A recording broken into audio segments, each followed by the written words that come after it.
Keeping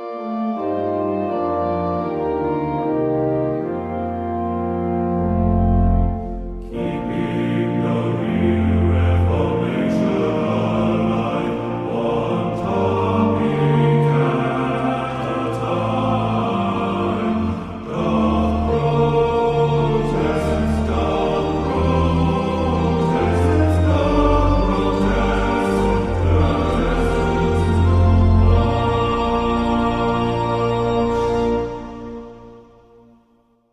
Hi, everyone. Thanks for listening to Doth Protest, a podcast on Reformation history and theology. James and I are back. How you doing, James? Good, man. How about you? Good. And this is Drew speaking. I didn't say who I was, but listeners should know. But we have new listeners all the time, and we have feedback. Before this episode is the second part. We're continuing our series on the English Reformation. And we got some feedback on the first one. And if you'd like to give feedback to the show, you can send us an email. We have a new email address for the show. It's a dp.pod2020@gmail.com. D is in Doth, P is in Pod, dot, what was it? Pod. Yeah, okay, never mind. Let me say that again. D is in Doth, P is in Pod, dot, pod2020@gmail.com. All right. Right. Send us any of your thoughts, any questions, suggestions, whatever. If you're mad, like James said last time, take a minute to cool down and then send your email. Or don't. Kidding. Right. We did get several email or a few emails, and we're going to talk about one today. From Isaac, and Isaac, it's Rehberg. He's been on the show before a couple times as a guest, going way back. Um, he is Anglican priest in Texas, somewhere I believe in Texas. I feel bad. I should know that. It's been a while since we've caught up. But he sent an email about, weighing in on some things he was thinking about on the last episode. And do you want to go ahead and I can read the email, James, and do you want to just tell him your response, either if you want to read your response, because you did respond to him, if you want to read it verbatim, or if you just want to summarize or say how you responded to it. Sure. Uh, Sure. and I'll just read Isaac's words exactly because it's so I don't get anything wrong about what he's trying to say. Yeah. He said, and remind me of the pronunciation of this. It's levirate marriage. Okay. Yeah. Levirate marriage. Yep. Levirate. Okay. Isaac wrote, Gentlemen, great episode on the English Reformation. I look forward to future installments regarding Henry VIII, Catherine, and the biblical lawfulness of their marriage. I've thought a lot about the Deuteronomy 25 levirate marriage angle of the story. I think it doesn't hold up for two important reasons. One, in levirate marriage, the idea is to raise up an heir for the dead brother, i.e., though the child would be biologically Henry's, it would legally be Arthur's, lest Arthur's property and inheritance die out.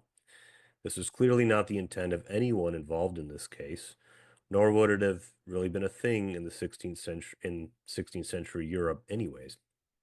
And two, the reason for this is in the Torah was for this the reason for this in the Torah was so that the promised land inheritance wouldn't shift out of the ancestral lines, i.e., this is clearly a feature of the civil precepts of the law of Moses, and thus not, quote, of necessity to be received in any commonwealth, unquote. He says to anachronistically quote Article 7, i.e., this is his point he's getting to. I think the application of Leviticus 20 by Henry was probably better than using Deuteronomy 25, as Leviticus 20 is a moral issue rather than a civil one. In fact, I believe Judaism has abandoned levirate marriage by Jesus' day. I would not have thought this when I was first doing a deeper dive into this topic into my master's thesis 15 years ago. I distinctly remember reading it as a part of a big paper on Cranmer and wondering why no one was thinking about levirate marriage in Deuteronomy. It seemed pretty black and white to me at the time, but years later, upon reflecting on Article 7 and the different kinds of law in the Torah, I think I can get where they were in their theological reasoning. At any rate, keep up the good work. James, since you engaged him, I know I just read it, but kind of we need probably some define some terms. Just as a reminder, Leviticus 20 and Deuteronomy 25 tell us what each passage is saying. Right. So Deuteronomy 25 is the passage in support of levirate marriage, which is if a brother of yours is married to a woman and you do not have a son, um, and you die, then your brother is required to marry her, have a son to carry on your line and your property. It is a way of trying to keep all of the property um, within specific tribes in Israel. And it's also a way of maintaining the family line of a particular person. So an example of levirate marriage, um, or something similar, is actually with Ruth and Boaz. Boaz was not the brother of Ruth's husband, what was the closest relative, and therefore was the kinsman redeemer. And so when Ruth and Boaz had their son Obed, legally he would be the son of Ruth's first husband. At least that's my reading. Somebody Hmm. might correct me, and I'm willing to be corrected on that. But that's what I take from that. So, levirate marriage is the idea of raising up a son for your dead brother to continue his line. Now, Leviticus 20 deals with the moral concern of sexual contact with your sister-in-law. So, at face value, these two seem to be somewhat in conflict. You're required legally to marry your brother's wife if he dies and doesn't have a son. But you're also required legally to not have sexual contact with close family members, and that includes your sister-in-law. So how can those two coexist in the Torah? That's like the concern. So I think Father Isaac has some really, really helpful context for this and really helpful points that he made. The thing that we didn't talk about in the episode was the fact that literally nobody was concerned about continuing Arthur's line. Nobody cared about that. But Deuteronomy 25 was basically proof texted so that the Pope could give dispensation for Henry to marry Catherine. Hmm. The problem there is the Pope proof texted it, took it, just ripped it out of its context and out of what it was intended to convey as a way of saying, by fiat, I am declaring that you are able to marry Catherine. So what we're dealing with here really is a question of authority. Who has final authority? Hmm. Is it Scripture? Is it the Pope? And that's one of the foundational concerns of the English Reformation, the Reformation in general, right? I mean, the Continental Reformation, English Reformation, both concerned about that. Yeah. He Now brings Henry's not really conscious of that, or that's not. so that's not necessarily his concern. Like, is Deuteronomy 25 in play here, or is Leviticus 20? No, but Henry's conscience is um, is despairing because he believes that he is in violation of Leviticus 20, and that's why he's not had a son. Because it says if you have sex with your brother's wife, you will die childless. And so Henry believes that he's not having a son because he is having sexual relations with his wife. Whether that's truly, the deeply embedded concern in his conscience, only God knows. But at least outwardly, that's what he was saying, that was his concern. And the Pope says the theological version of, trust me, bro, you're good. So that's where the authority issue comes in, and that's why eventually Henry is going to err more on the side of the Scriptures have the authority, but it's likely because he doesn't like what the Pope is saying, And so Yeah, he's it's not a serious commitment to like some sola scriptura principle. right, because he didn't believe in sola scriptura. Right. He's not yeah. But he's perfectly willing to utilize Protestant theological belief for the purpose of giving himself more power and Mm, also, divorcing himself, if you pardon the pun, from the Pope. yeah. So Isaac is saying that Leviticus 20 is the perhaps the scripture that is better applied to this situation because it's a moral issue. The civil issue is Deuteronomy 25 about raising up a brother or raising up a son for your brother.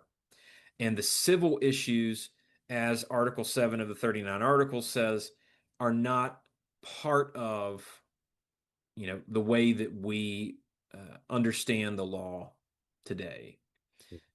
We would say, or in terms of biblical study stuff, we would talk about it's a discontinuity with the Old Testament and the New Testament. That civil aspect is not something that's carried on that falls under the category of the law any longer, and therefore it can't accuse. So Leviticus 20 is a moral concern, and therefore is the one that's in play, is what Isaac is saying. And I think he has a good case for that. But I would push back by saying this. Leviticus 20 is about sexual contact with your brother's wife. There's no denying that. And that would ostensibly come into play in the situation, seeing as that's the moral aspect in view when it comes to Henry and Catherine. But in context, that passage seems to be talking about the immorality of marrying your brother's wife if he has divorced her and is still alive. Mhm. And with Arthur, that's not the case. So this is also, I think, another problem that the medieval Roman Church refused to deal with, which is they were perfectly happy to prove text if it meant that they could support their own theological system that was built not on scripture, but on what we would call reason, bare reason, as it were. Yeah. And I think whenever we, don't let it that the reformational argument would and I agree with it, would say that whenever the we don't let scripture speak for itself, we'll let scripture speak for us and what we want. I Right. guess to put very simply. Right. Or yeah, we'll shove our hand up scripture's backside and work its mouth like a puppet. Yeah. Um, if you'll pardon the crass view there. But I think it's safe to say that the Leviticus chapter 20, verse 21 law applies to the situation exclusively of a divorced wife whose ex-husband is still alive, aka the brother of the person who wants to marry her. Okay. This would be the situation with Henry, or not Henry, sorry, with Herod and Herodias. Mm. Yeah. And this is why John is calling them out. Mm-hmm.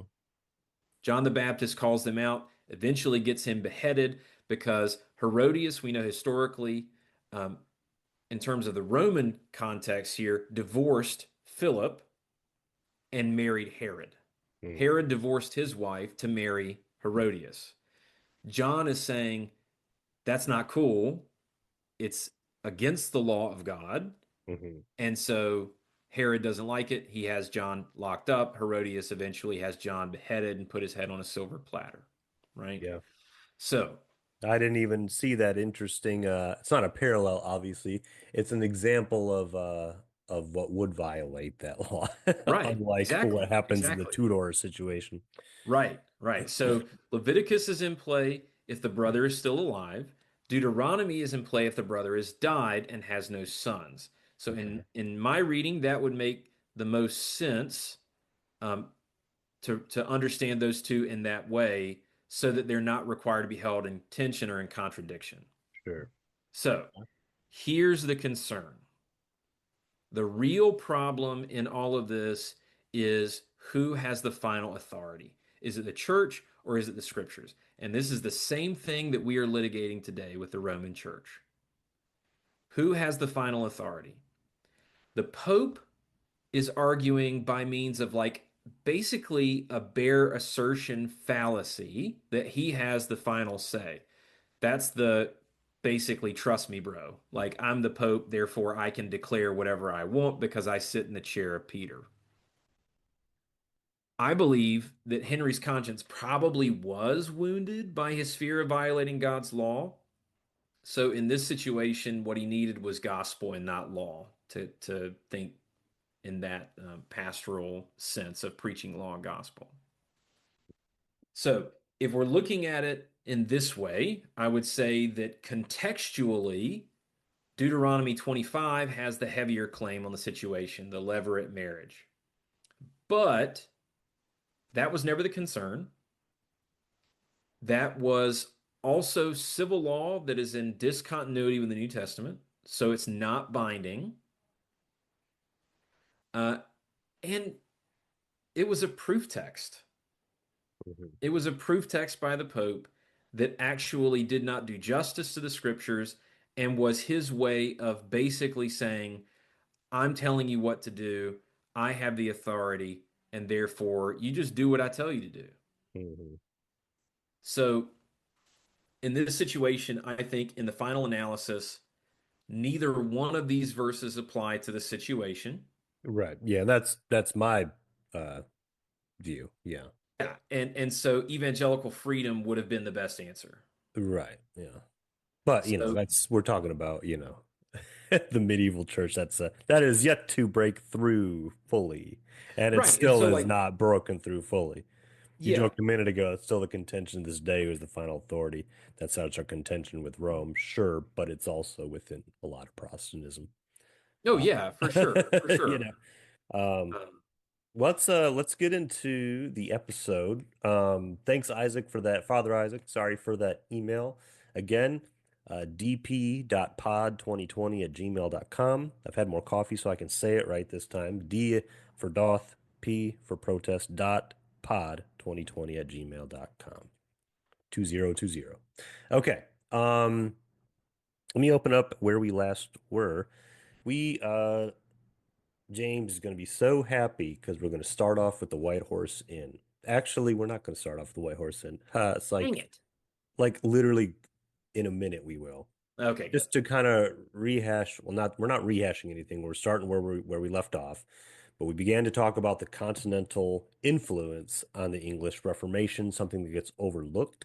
We shared some quotes from some respected historians of the Reformation, the last episode, who lamented that the English Reformation, you could say, is unique in some sense, but it is so much a part of what's going on in the more wider uh, world. Well, as we mean by that, what's going on in the European continent. Now, I'm going to mention a couple people first in the Church of England at the time around the Reformation. We're going to go to the year 1521.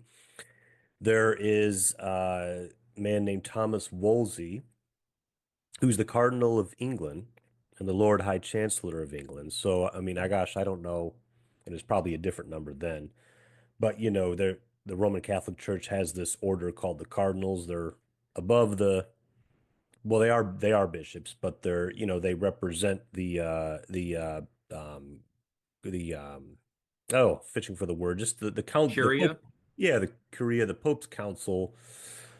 Pretty important, and they're dispersed throughout the world, but of course they go to the Vatican a lot and stay there. But England has a cardinal, right? Thomas Wolsey is that person.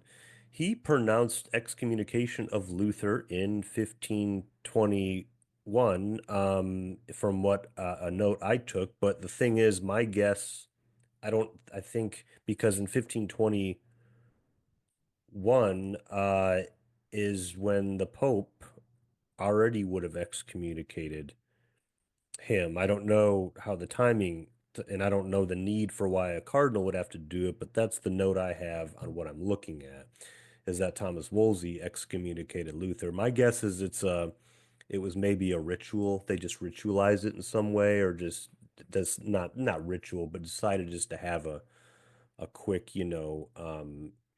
statement put out relaying the Pope's message, perhaps, that Luther had been excommunicated. It's kind of double kill to double excommunicate someone. I don't know how that works Well, in the Roman system.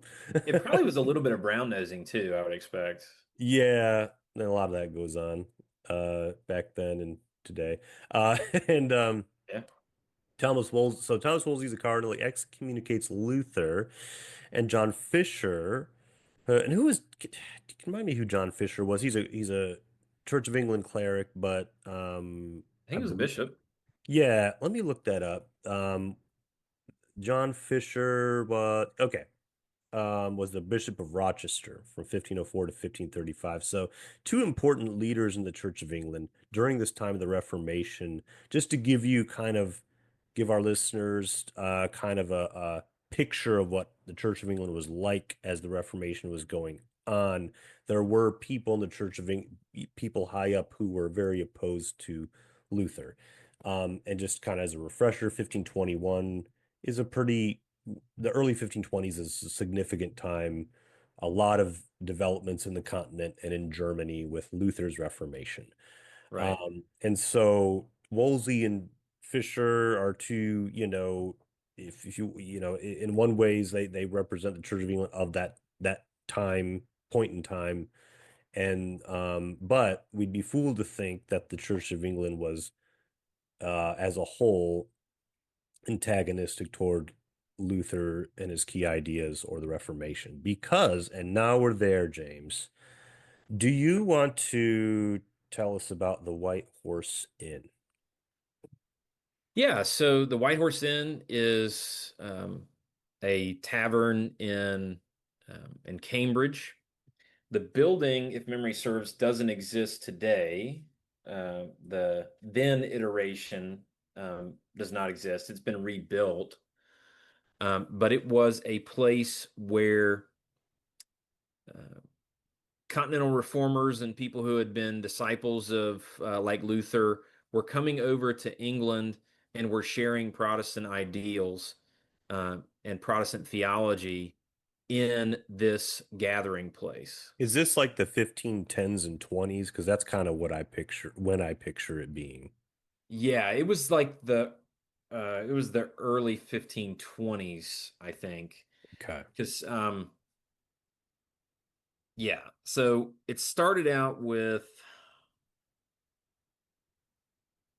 I can't remember exactly first who started out with, but Coverdale and Barnes and Tyndale, I think, were all in some way involved with the White Horse Inn. The only one Yeah. of those who became an actual disciple of Luther was Robert Barnes. Um, As in his theology perfectly matching is what you mean by that, right? right. I mean, he actually went and studied with Luther, Well, yeah, you're right.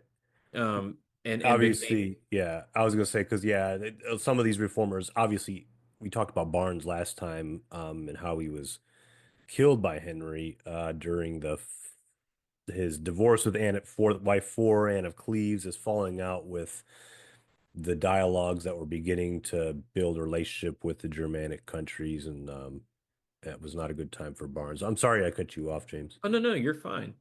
So Barnes is a really interesting character, and what I talked about last time was the influence of people like Robert Barnes and even to a certain extent William Tyndale. If it had not been cut short by the debacle with Anne of Cleves, then Anglicanism would not have ever become reformed. Well, what's wrong with our Reformed heritage? Well, our reformed heritage is later, Well, right? I know it's a little later, yeah, late 1540s, yeah. Yeah. But that's what we So are. We're like a mix of Lutheran and Reformed. yeah, and That's our strength. there's nothing wrong with that, to be sure.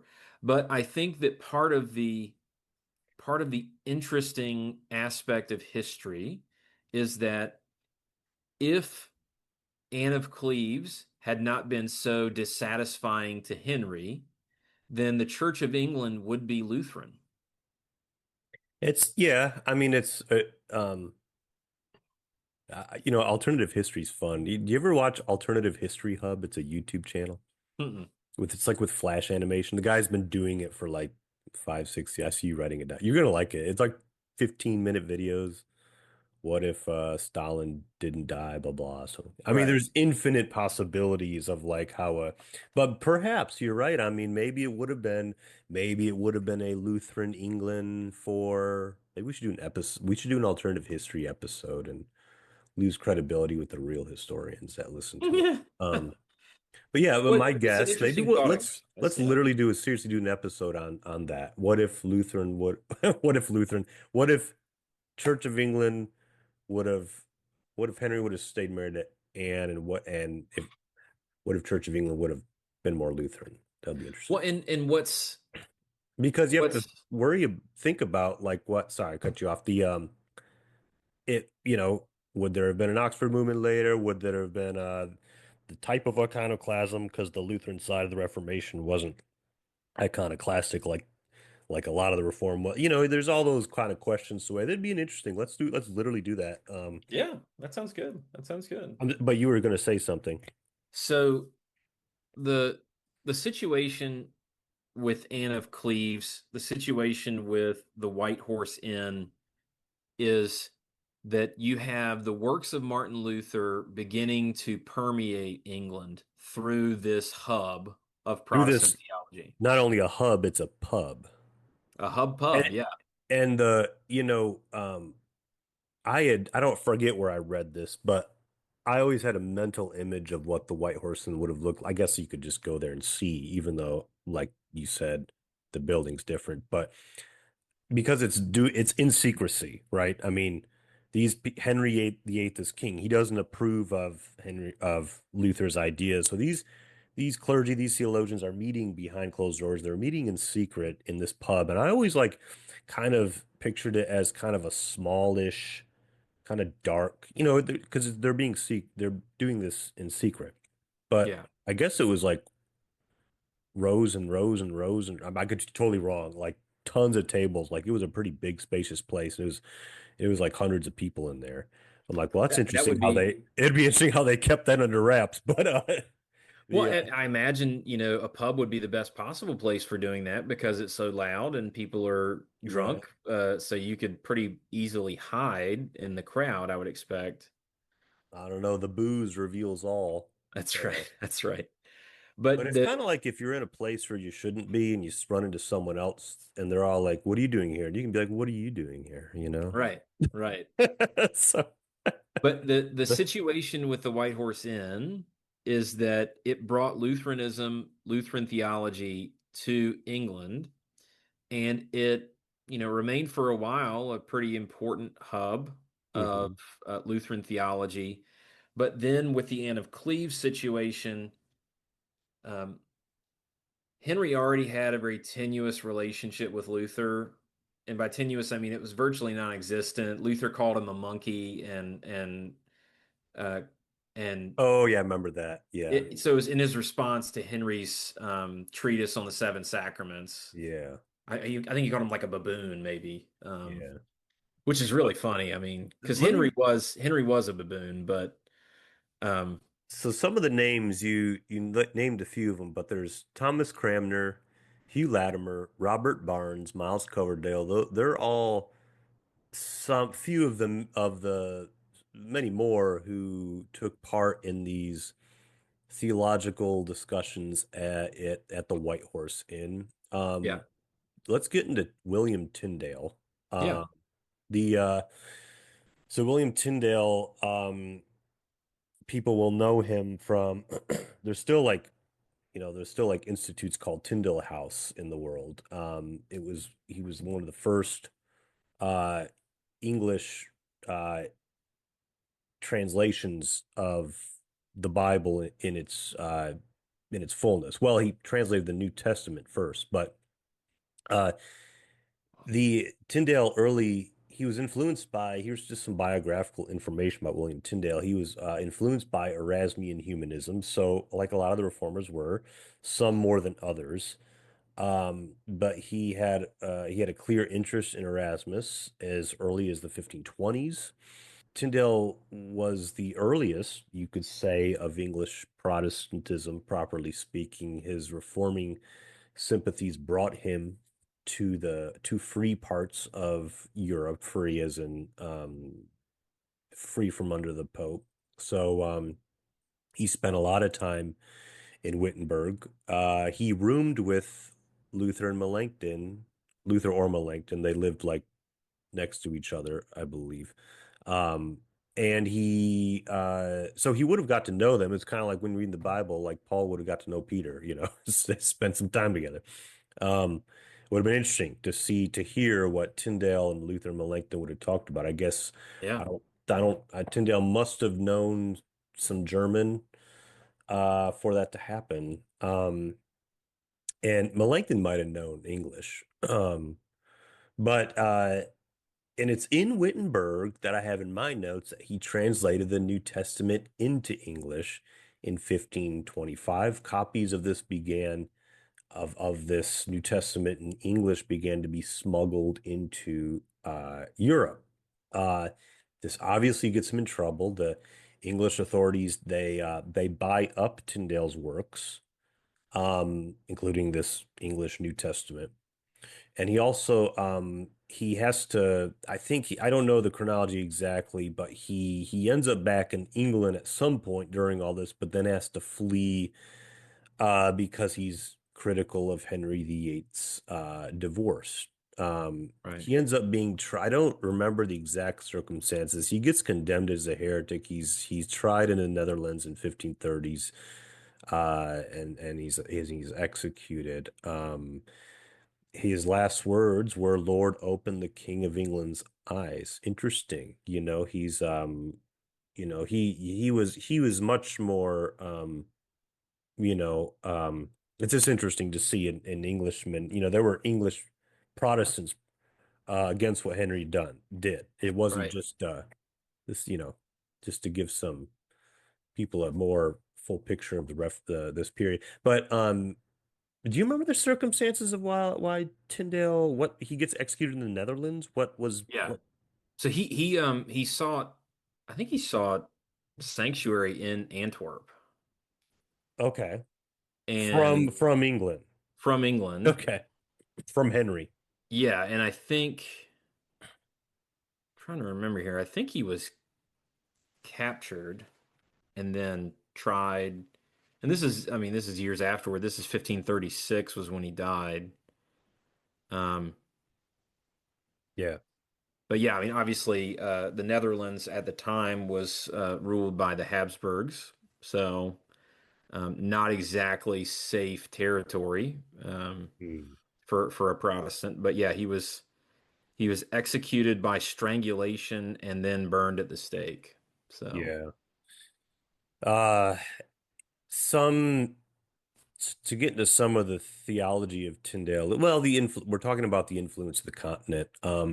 Michael, I think it's Whitling, wrote a very good book called Luther in English: The Influence of Luther's Theology of Law and Gospel on Early English Evangelicals in 1525 to 1535. Much of this is about, I'll just read the synopsis off of Amazon. Recent studies have increasingly downplayed, and in a few cases, even wholly denied, the influence of Martin Luther's theology of law and gospel on early English evangelicals, such as William Tyndale. It goes on much longer. I'll put a link in the show notes for this Amazon link to that book. Good book. But Whitling says, I pulled a quote from the book. He says, as far as basic content and structure are concerned, sorry, let me give a preface to this. Whitling is this quote I'm about to share from Whitling from this book. He's describing Tyndale's prologue to the book of Romans, which is very, very similar in ways to Luther's prologue to the book of Romans, or preface, I should say, to the book of Romans. Quote, as far as basic content and structure are concerned, Tyndale closely follows Luther's prologue by defining law, grace, faith, righteousness, flesh, spirit, and he similarly provides chapter summaries of the book of Romans. Luther and Tyndale both interpret law in Romans as referring to the will of God, which is unlike human laws whose conditions are satisfied by mere outward conformity, unquote. So, and of course, uh, there would have been a tradition of seeing law in that sense, but I think it comes heightened in Luther, especially with the long gospel distinction. Right. And kind of going into the two kingdoms theory, which we don't have time, all the time in the world to get into that, but how there's a clear distinction between the law of God and civil laws, and one has to deal with inward righteousness, the other with civil righteousness, which is really just mere outward conformity. I may have all the desire in the world to do something horrible to somebody, but I restrain myself because I don't want to get in trouble with the law, right? My heart Right. is still corrupt, but I'm at least outwardly conforming, right? That's only satisfying the civil law. That doesn't satisfy the divine law of God. Sorry, that's getting in a bit of a digression, but this is the conceptually Tyndale and Luther are very similar at this point in time. Yeah, Yeah. for sure. The one thing I would say is that I think Luther probably was not terribly keen on the obedience of a Christian man, which was Tyndale's major writing at this point, because in that he sort of does actually conflate the two kingdoms in a way Yeah. that would have been concerning to Luther. Many of the English did, and we did do an episode on the two kingdoms for reference for our listeners. We had Brad Littlejohn from Davenant Institute, who wrote a very really short book, introductory book about the theology of the two kingdoms, which has both a Lutheran and a Reformed history, um, and really traces of Augustine. Um, I refer listeners to that to really get an idea of what we're mean about by two kingdoms. But yes, the English, including Butzer was very he was very monistic in his I hear Butzer described as, monistic in his idea of God's rule. Right. But yeah, for listeners, go that episode if that will give you a lot of context on that. Let's talk about Robert Barnes. Tell us about Robert Barnes, James, because you are much more. I've never read any of his primary stuff. You're a big fan of Robert Barnes, and so tell us about him. Yeah, so Robert Barnes is, I think, the best connection in Protestant England, early Protestant England, between Luther and Henry, Luther and Cranmer even. Wasn't he Because an ambassador to the those countries yeah, he was, if memory serves. to Germany? Yeah, and because I personally am far more on the Lutheran side of the spectrum of Anglicanism than on the Calvinist side of the spectrum, although I do have a great love and respect for Calvin, um, I kind of really appreciate Barnes because he inhabits that place that I feel like I would have at the time, or I would hope that I would have at the time. If you read what he writes, I mean there's a little bit that's been translated into English that's not, $5,000 to buy. So there's not a whole lot that has been translated into English from Robert Barnes's like Latin works. Um, but there's a Lutheran scholar in the mid 20th century named Nelak Jernagel who worked at Concordia. I don't remember which branch, but he did a lot of work on Lutheranism and Henry VIII, Lutheranism and the English Reformation, and it's really fascinating.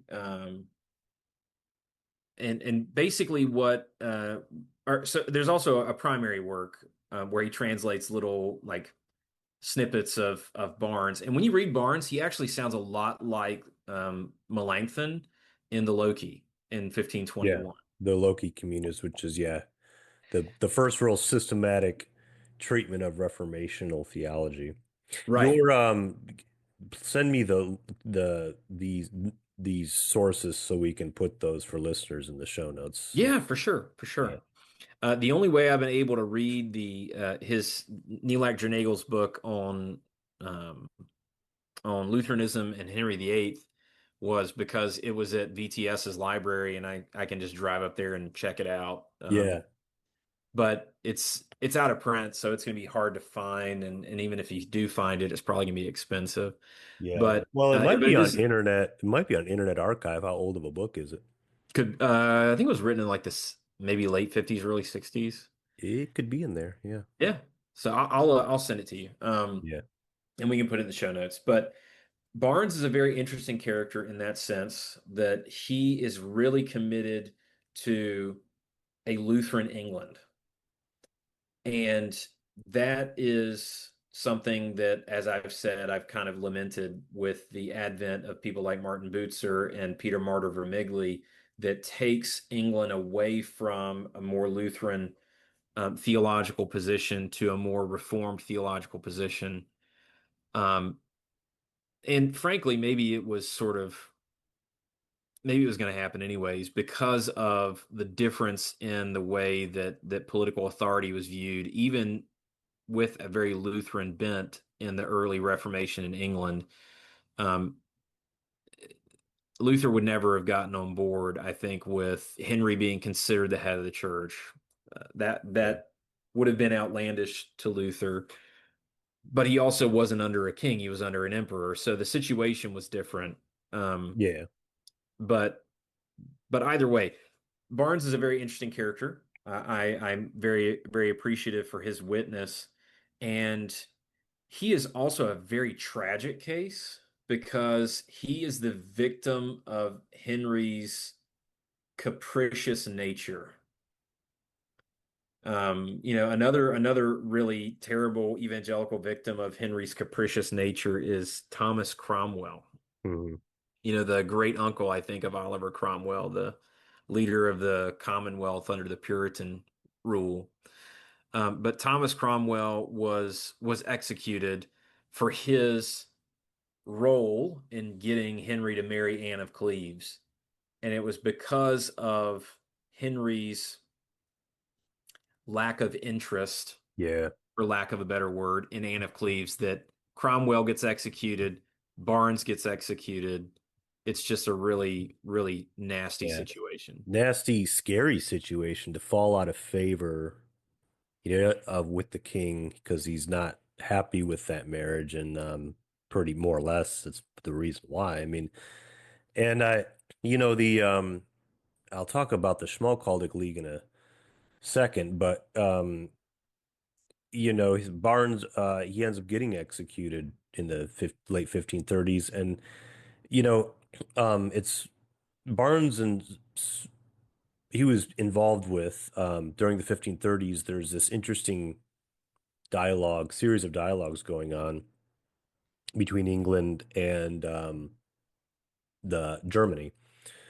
Because after the break with Rome, Henry VIII is naturally he's going to seek alliances with parts of Europe who are not under the Pope, which is of course Reformational Europe and Right. parts of Europe.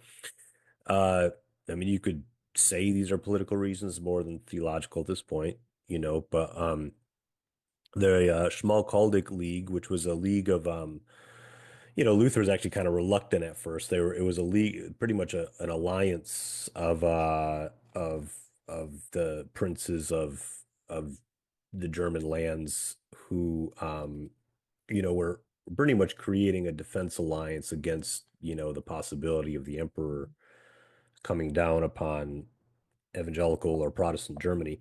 The Schmalkaldic League is a part of this dialogue. It represents the German side, and then Barnes and his I guess his counselor, whoever was going over there with him, he represents the English side of the dialogue. Mm. But the in my notes, I have the league was always kind of a little wary of the English. I mean, I Yeah. don't know how they saw Barnes. Maybe they saw him as a brother in arms. I don't know, but they saw Henry as kind of doing it was just seemed too convenient that now all of a sudden Henry's interested in uh, you know, Protestantism, Protestant rhetoric, Protestant theology, Yeah.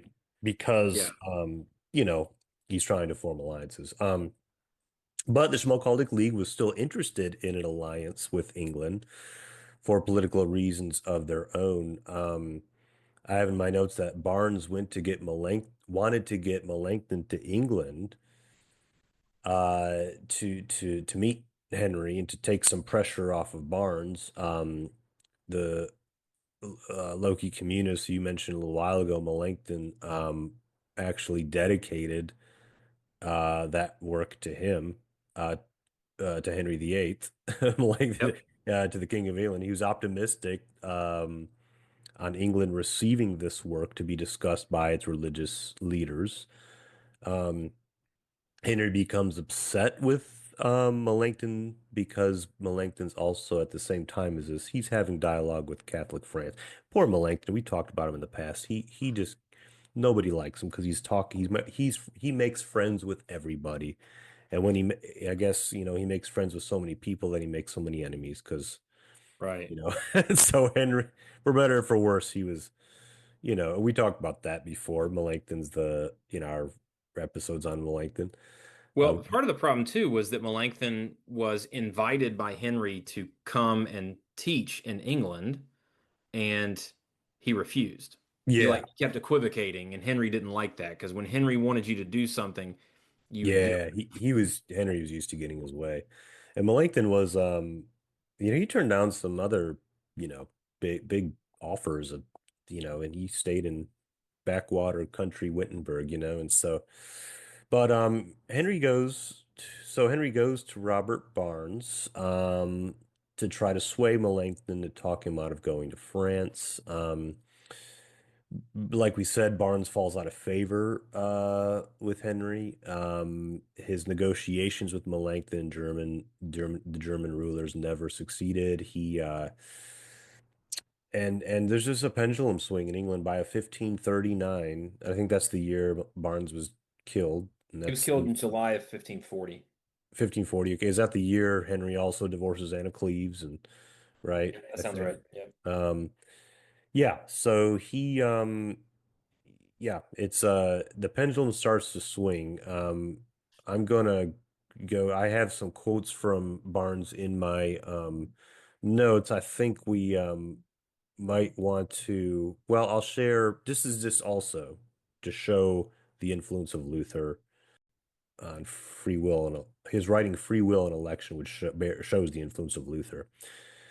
Barnes says, "Your Maker knows that these commandments are impossible for you, and he knows your damnable and presumptuous pride who think that you can do well by your own strength and without any other help. It is to subdue your presumptuous pride and to bring you to a knowledge of yourself that he has given you his commandments. There is one remedy, and that is to confess your weakness, to confess your pride, to acknowledge your inability to keep these commandments." This is the first use of the law. Um, and this is in Robert Barnes's writing. Luther would have said something, you may not use that exact language, but the essence of that Luther would have said, articulated too. So, um, yeah, and that's from the Reformation essays, I think, of Dr. Robert Barnes, which I think is it's a collection of this. But and I think you referenced that earlier, correct? Yeah. This is the Yeah, book right here. Yep. that's the one that's out of print. No, this is the one that's in print still you can get. It's from Whitling Stock, so they often print stuff that's been out of print. But Mhm. it's the other Neelach Naval book that's out of print. And like there was an English translation of Barnes's Supplication, which is like a very big tome, and there's also the Confessio Fide, which is like his the supplication is his explanation to Henry of Lutheran theology, which would be worth everybody's time to read, I expect. But I don't have 300 bucks to drop to buy a copy of that. Uh, Well, and so I know you lament, that Lutheranism, uh, Church of England loses a lot of its Lutheranism, but really, I mean, we have to acknowledge that there was this English-Schmalkaldic dialogues of the 1530s did bear fruit, and it did it in this way. We had the 13 articles, which were put together by both sides. It was 13 articles of faith, right. And these had a later influence on the 42 articles, which were then edited down to 39. Right. So the 39 articles. These Right. 13 articles of 1538, Barnes helped frame them. They were largely based on articles of the Augsburg Confession. Yep. They've been called by Gerald Bray, who we've had on the show, and he calls them the most Lutheran document ever penned by English churchmen. Just to kind of give you the Article 1 of the Augsburg Confession is verbatim Article 1 of the 13 articles. Article 2 is verbatim of Article 2. Article 2 from the Augsburg Confession is verbatim Article 2 on original sin. Uh, Articles 4 and 5 on justification, the office of preaching of the article of the Augsburg Confession become Article 4 in the 13 articles. Article 5 of the Augsburg Confession is uh, verbatim in Article 4 of is partial. The wording of 5 is verbatim. The wording of 4 is partially modified. Um, and I probably don't have to go through all these because it's kind of, but there is a whole, if you look at the book Documents of the English Reformation, it's a compendium of primary texts with explanations edited by Gerald Bray. It explains all the parallels between the influence of the Augsburg Confession on the 13 articles. And so Right. it's a very, very so the 39 articles bear the influence of Lutheranism to a large extent. Right.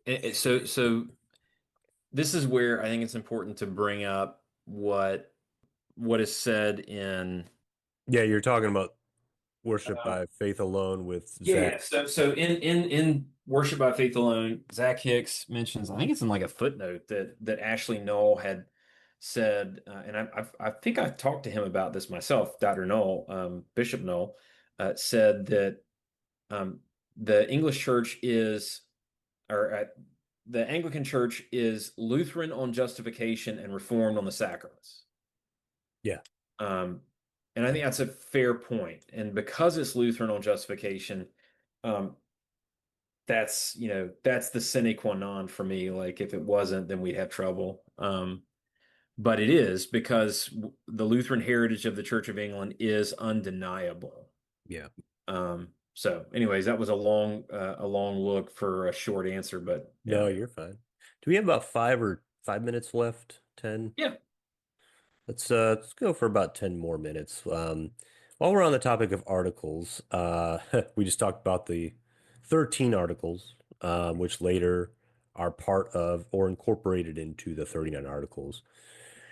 Um, we're now, of course, in this 1539, 1540 time. Barnes gets killed. Barnes is executed. Henry divorces Anne of Cleves. It's starting to look the Germany England dialogues, between Church of England and the Lutherans fade out. They bear the fruit of the 13 articles, but it ends, and so it's kind of a close of a chapter. And we go into the 1540s. Henry has had a change of heart. His heart was never really there in the first place, arguably never at home with reformational beliefs, other than having no pope. Uh, Right. he he felt the religious experimentation and the open discussion of reformational ideals throughout the 1530s. They started to worry him. He published his, well, I don't know if this was his, I forget who actually penned this, but the Crown and the Church of England put out the Six Articles, which is Right. basically taking back any type of development progress made in forming the Church of England that would have been done in those 13 articles. I think Stephen Gardner was one of the ones behind that. Yeah, and I'm about to bring him up. Yeah, I think it was him. Stephen Gardner. So if he was, yeah, I think you're right, James. If he's not behind that, he's a primary mover behind this pendulum swing back toward basically Church of England not embracing reform, being a medieval Catholic Church just without the Pope, and Hmm. during this 1540s. Now, this is known as Stephen Gardner, and the people who are against reform. They are known as the conservatives, and of course, we Right. use that word, and it's not what we're in the sense we how we would use it in other times like today. No, no, no, But no. in this English Reformation context, the conservatives were the ones against reform. So the weight of influence in the English church shifted over to bishops like Stephen Gardner, who we've been mentioning the last minute now. He's the Bishop of Winchester, and they were opposed to what they saw as doctrinal radicalism in England. The although the you know although the remainder of Henry's reign would see their side triumph, it did not this trend this new uh this new chapter did not displace key reform-minded clergy like Thomas Cranmer. Cranmer is still in the picture, which is Right. so these six articles were referred to by reform-minded the evangelicals. They refer to these six articles as the bloody whip with six strings. Um, I don't know exactly what it's a term of derision, or a term that they don't like these six articles, obviously. Um, King Henry VIII used these to make these articles binding on Right. all clergy. And I'll go ahead and read through maybe a couple of them just to show you how it's, um, how it's going back to pre-Reformation. Um, I'll go with the second one. That communion in both kinds is not necessary by the law of God to all persons, that is that it is to be believed and not doubted of, but that in the flesh, under the form of bread and wine is the very blood, and with the blood, under the form of wine is the very flesh, as well apart as though they were put together. So this isn't about mode of presence per se. This is they're going back to communion of one kind. It can be mandated to have communion of one kind, Right. which the reformers were totally against because they say Christ instituted his body and blood both, and he commanded us to partake. Right. And three, that priests after the order of priesthood received as afore may not marry by the law of God. Um, so I don't know if that did they make allowance for priests who were married before ordination, if that would have even been a thing. I don't know. That's kind of like the Eastern Orthodox do, but No, I I think ever since Clooney, you were not supposed to do that uh, okay. in the Roman Church. Number five of the six articles, that it is meet and necessary that private mass be continued and admitted in this the King's English Church and congregation, as whereby good Christian people, ordering themselves accordingly, do receive both godly and goodly consolations and benefits, and it is agreeable also to God's laws. And then six, the auricular confession is expedient and necessary to be retained and continued, used, and frequented in the Church of God. So you could call this I've heard it called Henrician Catholicism. So I guess this is the closest thing the Anglo-Catholics have to their early you could argue this is like Anglo-Catholicism, Oh, 50, it is. I mean, so Stephen Gardner is the patron saint of Anglo-Catholics, whether they know it or right? not. And the problem is that it's because the six articles exist that Anglo-Catholicism exists. And what I mean simply is this, not that they directly reference it, but because Stephen Gardner was playing off of Henry being one of the most capricious leaders in the world, in world history, he was playing off of every time Henry would ping pong back to the conservative side from the evangelical side, Gardner was getting more and more concessions. Hmm. So the six articles are all straight up medieval Roman Catholicism. Yeah. Article 1 is transubstantiation. Article 2 is concomitance. Article 3 is celibacy. uh, Article 4 is about vows of chastity and widowhood that they're binding. Article 5 is private masses. Article 6 is confession, that it still is necessary to be retained and used. So, like all of these things, the Pope would say, duh. It's not like this is in any way, shape, or form a reformation. These six Yeah. articles are saying Roman Catholicism gets it right. And Gardner is, as you rightly pointed out, Gardner is basically like, I'm Roman Catholic in every way but the Pope. And he probably would go back to the Pope, except for that he didn't want to die Yeah. under Henry. So, Yeah, I don't understand that. That's one thing I don't understand about, I guess logically about Anglo-Catholicism is it's like why why why not the papacy? If you have all these other things, why not the papacy? But that said, I think, we didn't really cover this last time. There is a moderate stream of Anglo-Catholicism that I think many, especially many in the 20th century and onward, they wouldn't have, they're not just medieval Catholics without a pope. There are other things they could agree with um, the reformers, or even see some good things about the Reformation. But sure, sure. I guess you Anglo-papalism is what you'd call the really extreme Anglo-Catholics that are Yeah, I mean, basically, I've heard people some of them say, want a pope, but yeah, or I've heard people say, that they are Roman Catholic in everything except for the Roman doctrine of marriage. You know, yeah, right. uh, It's like like why, they're yeah, perfectly fine with papal supremacy. It's just if the Pope tells me something I don't like, then I'm not okay with it. yeah. But If you don't like it, fine, but I just feel like things have to be grounded in a deeper principle rather than just I like this or I don't like that. exactly, Why? it is the Why? hegemony of preference, and that's unfortunately what we deal with in our society today. That everybody has their preferences, and we all want our preferences to be, number one because we think that we're right. But we have to be, humble enough to know that we can be wrong, and we often are.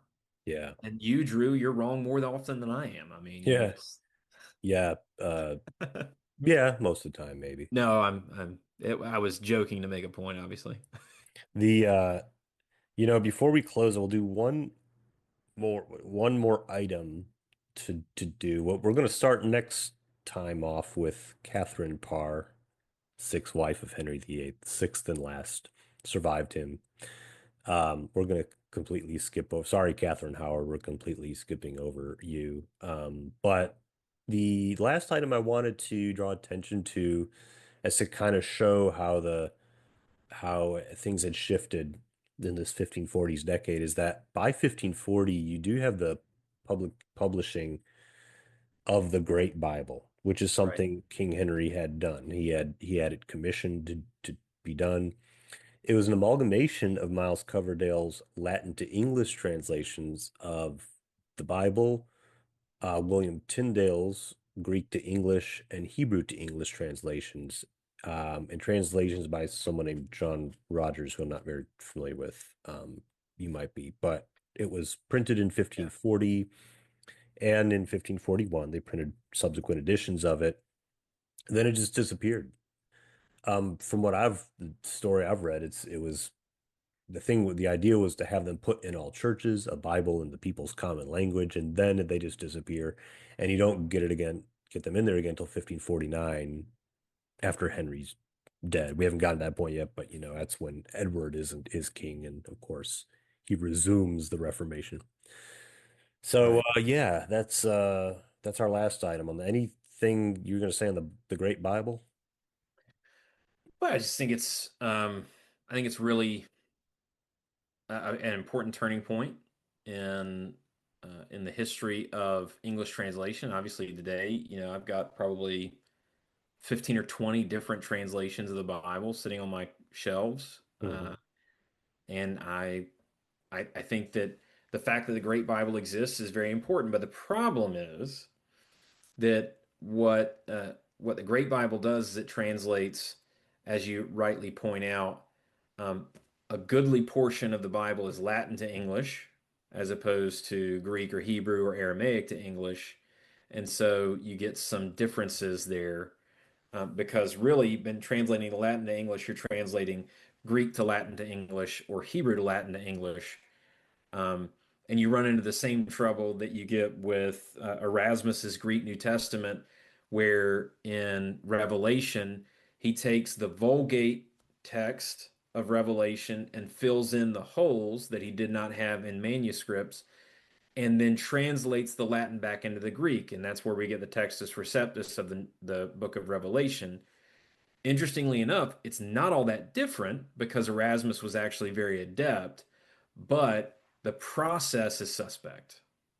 So that's it's important when you move from the Great Bible onward. I think the Bishop's Bible is next, maybe, and you're starting to get closer to, you know, actually what the humanists wanted, which was go back to the sources, right? Yeah. Yeah. Yeah, but it's definitely a step in the right direction. And yeah, it's thank you, listeners. Hope you had fun listening to more history. We're now in the we'll be resuming next time again with Catherine Parr, who marries Henry in 1543. So we are making our way through this and look forward to our next episode. And hope you enjoyed this one. James, thanks for your time today. It's a good Yeah, time and discussing thank this you stuff. to Father Isaac Rehberg again for sending in that very helpful analysis. Anytime that anybody wants to do that, as Drew was saying at the outset, please do because we love hearing from y'all and we really appreciate the interaction because it helps us to better analyze, helps us to think through the concerns that y'all are thinking through. So. Yeah, thank you. Thank you, Father Isaac. And God bless everyone. Take care.